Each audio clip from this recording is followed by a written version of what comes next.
Attending Virtual Bookkeeper Talks Year 2. Of course, kailangan kong mag-impake ng marami.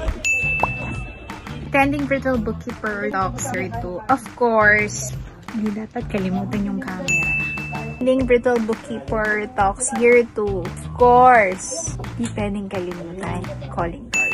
Attending Virtual Bookkeeper Talks Year 2. Of course, walang tulugan. Kaya, hindi po na ako natulog. Good night.